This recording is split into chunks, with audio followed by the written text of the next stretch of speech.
Well, we knew there was an issue with Dillon when he was first born, or when he came out of Carol's cesarean procedure.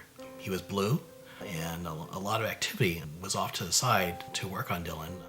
We knew something was wrong when I asked, well, where's my baby? I'd like to see my baby. And the doctors were silent at the time, and they came over and they showed him to me for 5 seconds, and they rushed him off.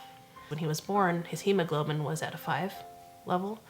Typically for newborn babies, they're at least 13 or 14 hemoglobin. So the doctors were trying to figure out at that point what he had.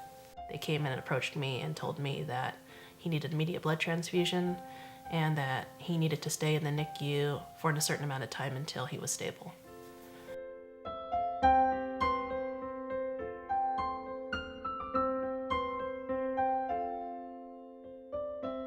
People that have diamond blackfan, since they don't manufacture their own red blood cells from their marrow, require transfusions, usually at 4 to 6 week intervals, to maintain their hemoglobin in a reasonable range. When I first met Dillon, he was just an infant, so obviously most of my interaction was with the parents trying to explain what was going to happen, and I think it was very traumatic for them. It was very difficult as a parent to watch your child go into the hospital every 3 to 4 weeks and get blood.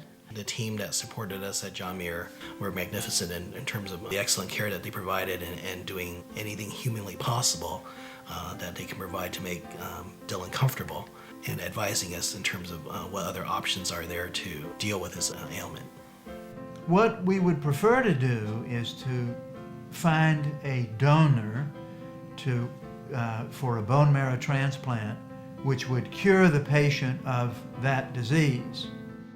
But in the course of trying to find a donor, then one has to continue the transfusions.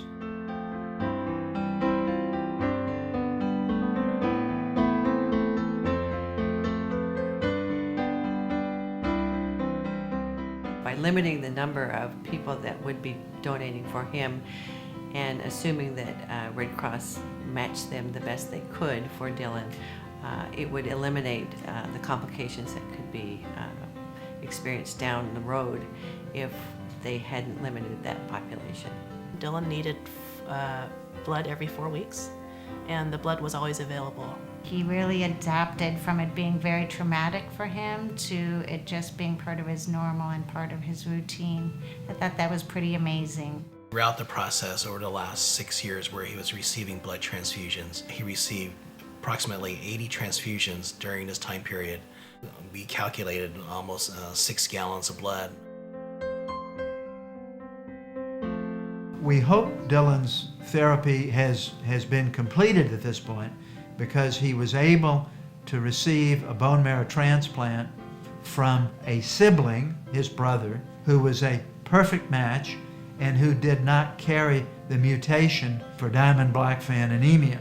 So after his bone marrow transplant, he's done beautifully, and I think maybe has had 1 transfusion since he got out of the hospital. Dillon, since the transplant, is doing excellent. He is excelling in school. His energy level, it's constantly on. Overall, he's just a happy child, and he's a normal child living life, a normal 6-year-old. The blood that he received over the course of the last 6 years, it's been his lifeline, and we couldn't have done it without the blood. We do see the benefits of blood donation and the effects of it, and how we have a child who's still here, who's still alive because of blood donation and the sacrifices of the donors that they've made for him.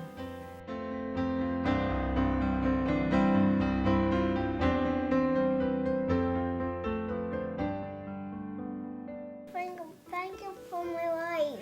Thank you for my life. Yeah. Thank you for saving my life.